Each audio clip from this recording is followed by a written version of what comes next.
안녕하세요. Guys, welcome to Exam South Korea. So guys, ito na yung answers sa ating set 1 picture questions.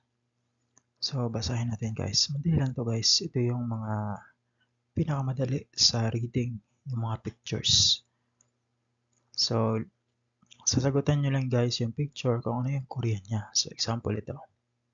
Basahin muna natin yung tanong. Taong korimolpuko almajon kosol kursipsyo. So, ano ibig sabihin nun? Look at the picture and choose the right one. So, taom kasi is sa susunod, korimol na picture. Sa susunod na picture, po, galing sa puda o buhayo. Titingnan. Almanjon, yan tama. Kosul, yun. Kursipsyo, pipiliin. So, ibig sabihin, pipiliin mo yung tamang sagot sa susunod na pictures. So, ito yun guys. Ano yung nakikita nyo? So, damit. So, may conversation dito. Mall sayo. Ibig sabihin, ano bibilin mo? Sayo, sada. Anong bibilin mo? So, blank, bibilin ko. Sayo. So, ano to? So, number 1 is ut. So, ano ba yung ut? Ut is dress. So, ano to guys? So, dress. So, number 1 yung sagot. Yung number 2 kasi, check. Check is book. Libro. Number 3 naman is shinmon.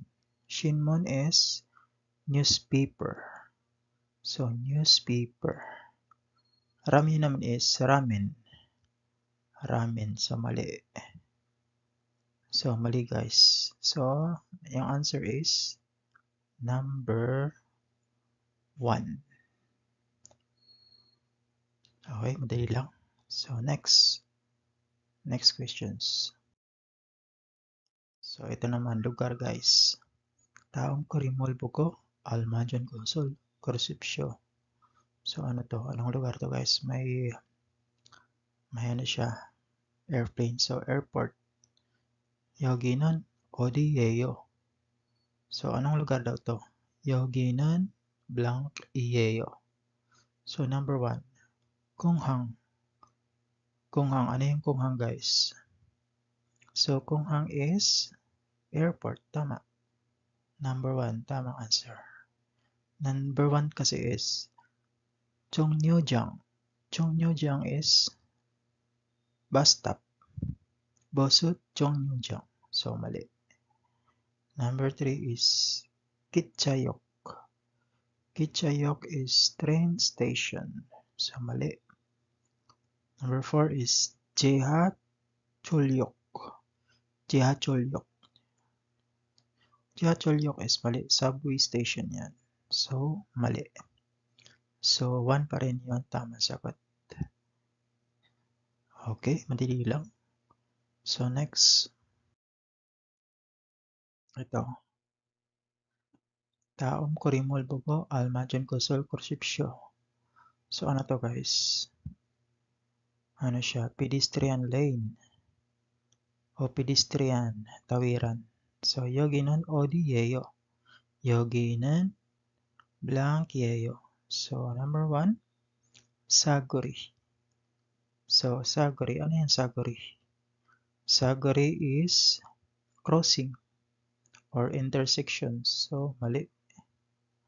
Number 2, okyo. Okyo is overpass. Overpass. So, hindi siya overpass. Wala naman siyang tulay. Number 3, Jehado. Jehado. So, mali ang Jehado. Jehado kasi is underpass. Yung underground na parang ano siya, pass. Tawiran. Pero nasa underground. So, number 4 naman, Hengdan Bodo. Hengdan Bodo, yun, tama. Tama siya, guys. Pedestrian lane. Yan, so, yoginan, Hengdan Bodo, yeyo. So 4 yung answers. Next. So next guys, taong kurimo, taomon mosul, oy mi hamnik ka, almajon kosol korupsyo.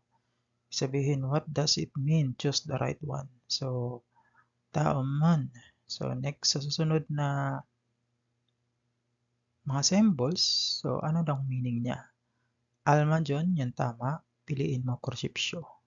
So, basahin natin. Coffee shop. Coffee shop. So, ano yung coffee shop? Or coffee shop? Coffee shop. So, ito, 1. Hindi. Mali. Hospital to eh. Pyeongwon. So, ito naman. So, airport to eh. Mali. Konghang. So, ito yun. Coffee shop. Diba? Kape. Kape yung sign, yung symbol. Ito naman. So, mali ito kasi restaurant yan eh. Diba ganyan mga restaurant? So, coffee shop. Coffee shop. So, number 3 ang tama. Next. So, ito guys. Ito yung tinatawag na parang puzzle questions. So, ito basahin natin. Tao mall elko maji anan kosol korupsyo. So, lagi niyong tandaan guys yung questions. Analyze niyo muna. So, ano bang hinahanap niya? Ang anan. Anan, ibig sabihin yung mali. Read and choose the wrong one. So, basahin mo. Tao mall elko. Sa susunod na mga information, basahin mo. Tapos, sagot. Piliin mo. Korupsyo yung mali. Ito yung pinaka guys. Anan mali. So, ito guys, isang building siya. 3rd floor. Samchong ane, ibig sabihin yung information ng 3rd floor. So, ito yung mga rooms. So, pipiliin natin yung mali. So, number 1. Basahin natin. Sa ganito na mga question guys, dapat mabilis ka magbasa. Then, limited lang kasi yung time natin. Kaya dapat, pag nasa DMW na kayo, kaya talagang kailangan nyo ng mga vocabs at saka mabilis kayo mag-analyze. So, ito number 1. 화장실은 삼백일호 앞에 있습니다. So, ito. 화장실은. So, ito yan. 화장실. CR. So, 301 o room number 301. Ito yan. 앞에 있습니다. Ano yung 앞에 guys? 앞에 is front or katapat lang. Tapat lang daw. Yung 화장실 ay tapat lang ng 301 na room. So, katapat lang siya. So, tama. Tama siya guys. So, remember, hinahanap natin is yung mali. So, hindi ito ang tamang sagot. Ito, number 2. 화장실 옆에 회의실이 있습니다. So, 화장실, itong 화장실 daw is 옆에. Ano yung 옆에? 옆에 is katabi. Katabi daw siya ng 회의실 or meeting room. 회의실. So, mali siya guys. Ito yung tamang sagot.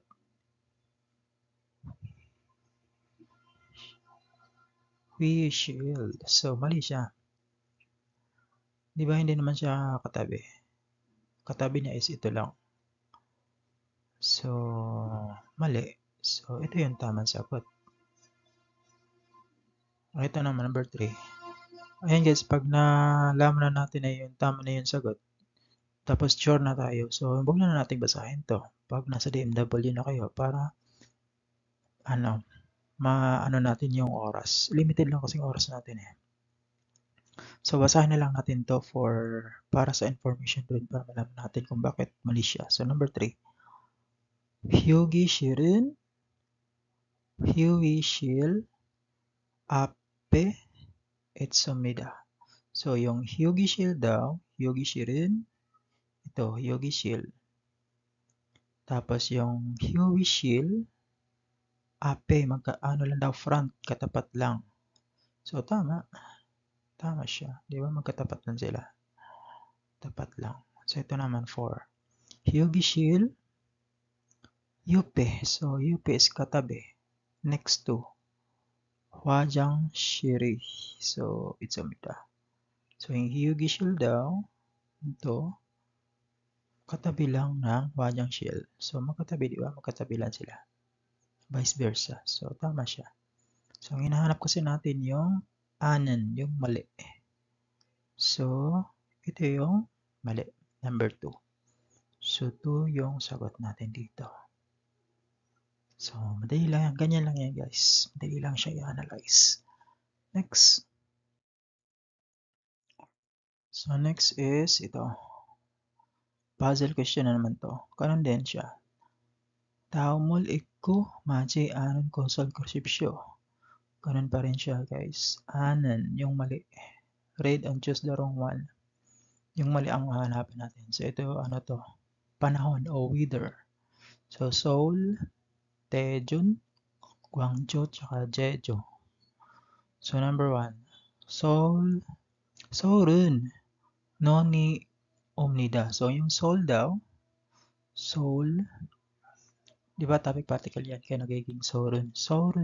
Seoul은 눈이. Ano yung nun? Nun, object particle, subject particle yan. Yung E, kaya naging noni. Non is snow. So, omnida. Omnida is to come. O, merong magi-snow. Nagi-snow sa Seoul. Merong darating na snow sa Seoul. So, tama. Omnida. Formal kasi siya. Galing yan sa Uda. So, nagiging omnida. So, may darating daw na snow sa Seoul. O, ito. Mag-snow sa nga sa Seoul. So, tama siya, guys. So, remember, anan yung hinahanap natin. Number 2. 제주도는 Jeju Island.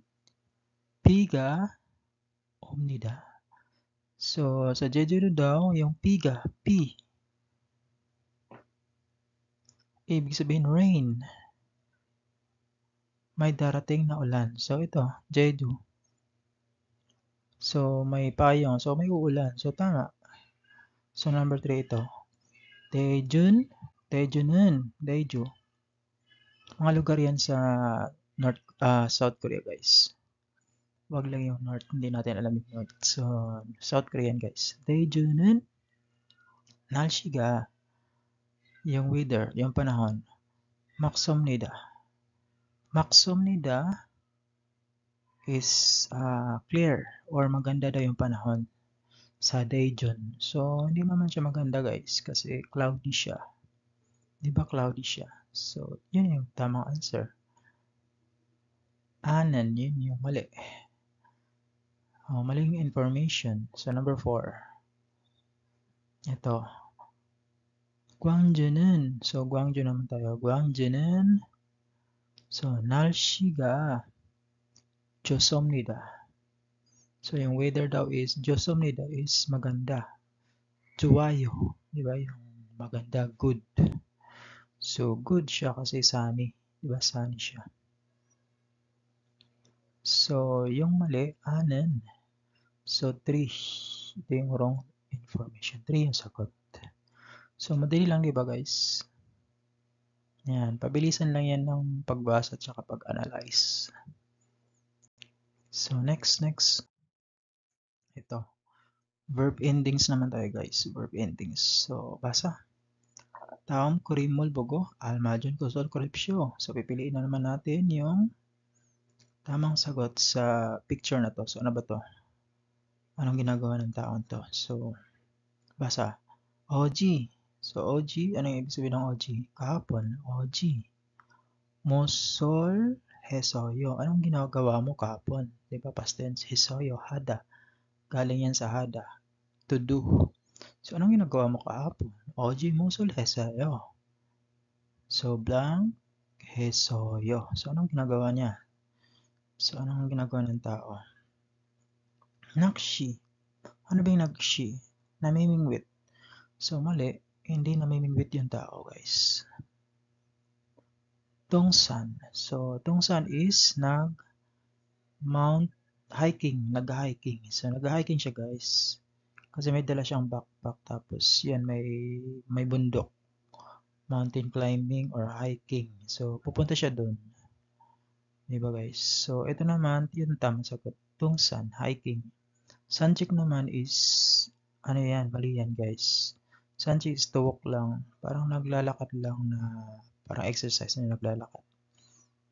Ganyan. So, number 4 naman is tukso. Tukso is, hobby siya ng nagbabasa.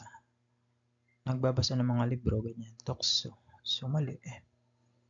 So, number 2 yung sagot. Tongsan. So, next. Ito. So, taong kurimul, pugo, almajon, kosul, krusipsyo. Ganyan pa rin. Yung tama pa rin ang hanapin natin. So, ito yung picture.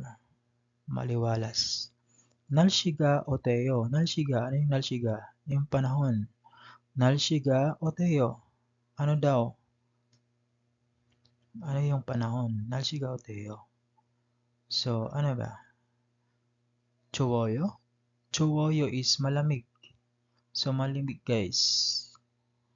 Hindi malamig, hindi winter. Ito naman, tuwoyo. Tuwoyo is mainit. So, hindi naman siya ganun kainit, guys.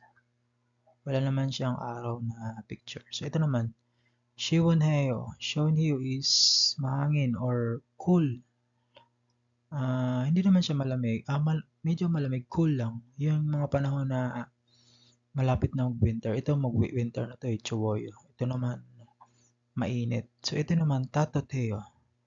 So, Tatoteo, ibig sabihin warm. Maganda yung panahon, di ba? Magandang panahon. May mga, ano to, butterfly. Kaya warm. Pag mahangin kasi walang butterfly.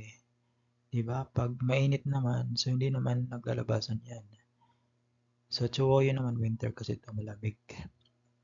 Tatoteo yan. Warm. Or maayos yung panahon. Okay, next. Next, ito naman, basa. Taong kurimol, pugo, almajon, kusol, krusipsyo. So, ganun pa rin. Almajon, yung tama. Tama ang hanapin natin. Look at the picture and choose the right one. Taong kurimol, pugo, almajon, kusol, krusipsyo. So, ito, nagbabasa. So, ano ba ito? Basahin natin. Nagbabasa siya. Muksomnika. So, ano yung muksomnika? Kumakain ka ba? Mukta, di ba? To eat. So, ginawa siyang interrogative na formal. So, mukta lang yan. Mukta. Muksomnik ka? Patanong. Interrogative siya na formal. Muksomnik ka? So, sagot niya, ano yung? Hindi. So, blank. Anong ginagawa niya? Kamnida. So, umaalis. So, mali. Hindi naman siya umaalis eh. To go. Jamnida. So, mali pa rin. Ano yung jamnida? Natutulog. To, pumnida. Pumnida is nanonood. Halimbawa, nanonood ng TV, ganyan. So, hindi. Ito naman, exomnida. So, exomnida is to read, nagbabasa. Exomnida. Ganyan guys, nagbabasa. Exomnida. Silent ano yan guys. Real. Magiging exomnida niyan. Ikta. Galing yan sa ikta. Exomnida. So, next. Ito guys.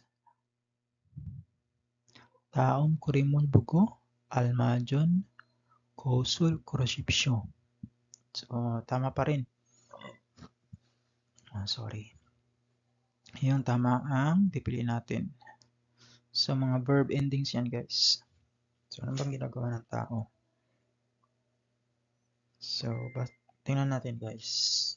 Nagsusuot siya ng sombrero. So, menho shiga mojarol, mojarol. Ano yung moja roll? Sombrero. Moja roll, blank. So, nagsusuot ng sombrero. Kimnika. Ano yung kimnika, guys? So, kimnika is ginagamit lang yan sa nagsusuot ng mga gloves or mga salamin, shades. So, mali guys. Kimnika. Ito naman, mimnida. Mimnida guys, ginagamit siya sa saan guys? Mga neckties lang. Yung mga tinatali. Neckties, ganyan. So, hindi. Hamnida naman guys. Hamnida. Or galing siya sa hada. Hindi siya pwede guys gamitin dito. Menhoshiga Monjarol Hamnida. So, mali. Yung hamnida kasi, ginagamit siya sa pagsusuot ng mga hikaw. Ganyan, hikaw. Pwede siya sa hikaw or sa mga headband. So, hindi siya pwede guys gamitin. So, ito, nagsusuot ng moja. Yan, moja. Sombrero. Ito. Ito guys. Sumnida or galing siya sa root word na suda. Sumnida. So, sumnida ang tamang sagot guys. Suda kasi marami kasing meaning niya. Pwede ito right or pwede ring mapait. So, pwede rin siya suda na magsusuot ng sombrero. So, suda, yun ang tamang sagot. Number 4. Tandaan nyo guys, yung kimnida ginagamit lang yan sa gloves or yung mga salamin, shades. Tapos ito namang mimnida, ginagamit yan sa mga neckties. Ito namang hamnida, ginagamit yan sa mga earrings or mga jewelries, mga ganyan. Headband. So, okay na guys. Next.